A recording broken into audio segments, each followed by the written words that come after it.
Carey-nya. Komentar netizen dong ya. Ya ini bilang bahwa ini artis yang Mbak Mariah Carey diomongin nih di tag ya. Kayak ada yang ngerti baca gitu ya. Yang berikutnya ada lagi komentarnya. Nih ada yang ngasih stiker ini terus gini, hapus gak? Kata Melanie. Kalau kata anak sekarang gue kayak kena mental. Curiga Mbak Mel tiap bulan Desember nggak berani keluar rumah karena trauma dengar suaranya. Nggak serius. Kan dia kan Christmas album di mana-mana gitu kan, kayak gue langsung yang gitu. Apa ada adegan apa yang paling bikin kamu trauma di antara ceritamu itu? Enggak ada sih, cuman dia tuh very specific person tentang rider. Dan ternyata mungkin yang bikin ridernya dia itu mungkin orang dekatnya atau manajemennya. Dan dia tuh kayak enggak, gue gak suka ini, kan gue kesel ya. Oh dia ngerasa denial pokoknya? Pokoknya dia denial aja, kayak yang gue bilang tuh, oh bunga ini, harga bunga berapa sih? Mahal kan, gitu dia siapin, tiba-tiba gue tuh alergi sama bunga ini, tuh kayak, gimana bu? Iya kan, terus yang harus dikasih tahu fans harus tahu. Karena waktu itu mungkin dia lagi nggak di atas banget kan, waktu itu kan lagi ini ya, ini kasih tahu ya fans clubnya gini-gini kan ada beberapa fans club. Terus datang tuh yang gitu, ini ada pembocoran jadwal ya ke umum katanya. Tapi gue seneng tau nggak? Kenapa? Gue tuh senang sekali menjadi orang Indonesia. Kenapa? Karena bahasa kita itu minoritas. Yang berbicara bahasa Indonesia cuma bahasa Indonesia sama tetangga-tetangga kan ya. Sehingga? Jadi selama gue bisa menjaga mimik muka gue bisa marah tanpa sialan ya, oke, thank you. Gitu. Yang penting kan tidak terlihat. Oke, menjaga mimik yang muka. Melanie Subono menjaga mimik muka. Oh bisa, kayak dia marah kan gue bisa bilang iya gue nggak suka sama lo, tapi yang penting senyum. Kan dia nggak tahu. What did you say? I said thank you. Thank you, iya. Itu artinya apa? Kamu keren banget gitu ya. Gitu.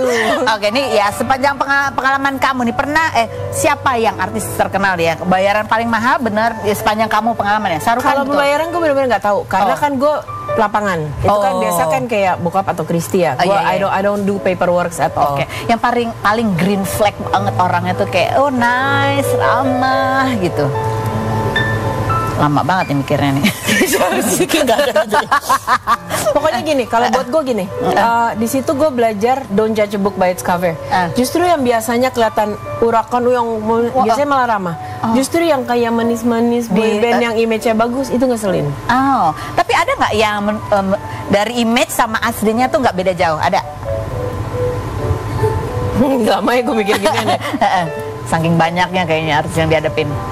Nih dari sini nih ada Westlife, Bruno Mars, Mariah Carey, Sausin, Shah Rukh Khan, Maroon 5, ada Panic at the Disco juga gitu-gitu. Sausin, they're nice. Shah Rukh Khan itu banyak cerita lucu sih. Maroon 5, mereka baik sih, mereka baik. Kecuali mendengarkan Adam Levine itu belajar notasi sementara suara dia tahu kan kayak apa kan, jadi kita sepanjang perjalanan denger dia latihan tangga nada tuh gue agak gitu kan. Oh jadi rajin vocalizing ya. Mariah gue anggap nggak ada. Bruno Mars he's so cute dan kecil banget. Jadi dia waktu itu pengen, kalau gue nggak salah ya, pengen berenang, itu juga ada di buku gue, pengen berenang tapi nggak bawa baju berenang. Terus kita nyari tuh kalau nggak salah ukuran apa, lo harus ngeliat lagi di buku gue di area itu nyari baju berenang tuh ukuran SMP apa gitu. Pokoknya ampun, dia tuh kecil saking banget petitnya ya, sementara Mariah gede. Soalnya ada yang marahin gue di TikTok katanya gini, kamu kok body shaming? Lo gue cuma cerita, tangannya segede paha gue. Gitu. Westlife sangat petakilan tapi orangnya ramah. Ramah banget. Shah Rukh Khan kan biasanya kalau orang India kalau di film-film dikit-dikit joget, dia juga gitu nggak? Tapi enggak. Tapi Shah Rukh Khan itu punya aura yang dia ngomong, gue keselnya sama Shah Rukh Khan cuma satu sih. Apa? Sampai hari ini dia nggak bisa nyebut nama Melanie. Lu tau sama gue dipanggil apa? Meiliani. Oh iya, Meiliani. Gue bilang, Sir, Melanie. Yes, Meiliani. Sir, Melanie. Pakai gini-gini, Meiliani. Gak ada Meiliani kata gue. Oke.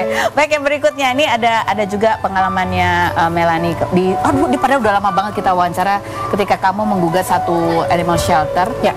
Karena ketika kamu nitipkan satu anak bulu kamu di situ dan ternyata pada saat nggak ada, kamu nggak dikasih tahu dan kamu ada kecurigaan dan 8 tahun kemudian baru akhirnya bisa menjadi tersangka. Ya. Tanggal berapa nih? Ya beberapa hari yang lalu. Ya. Ini ya, bahkan ketika kamu bercerita kamu masih sedih. Of course, karena first beliau adalah teman awalnya. Kedua, Gue tuh merasa sedih karena pada saat gue ngambil Nina dari seorang teman rescuer, Nina itu baru ditemukan lagi di satu daerah di Jakarta. Dia sinnya kebacok dan dalam perutnya ada tusuk sate.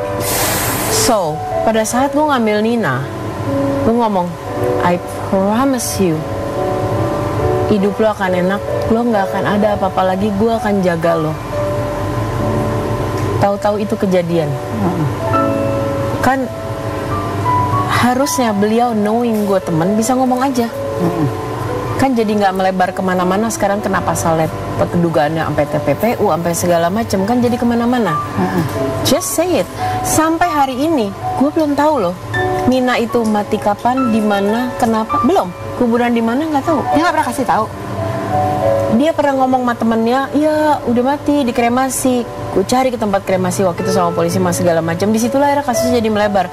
Nggak ada kremasi atas nama, nggak ada sama sekali. Oh, nggak ada. Sampai hari ini gue nggak tahu Nina mana, matinya kenapa, kapan segala macam. I don't.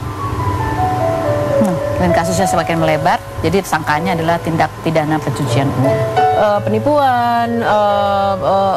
Penipuan di elektronik media, terus banyak sih, ada beberapa pasalnya yang gue nggak mau salah nyebut, makanya gue benar-benar tulis di situ supaya gue nggak salah sebutnya. Nanti kita ngobrol lagi sama Melanie. Tetap di Rumpi, no secret.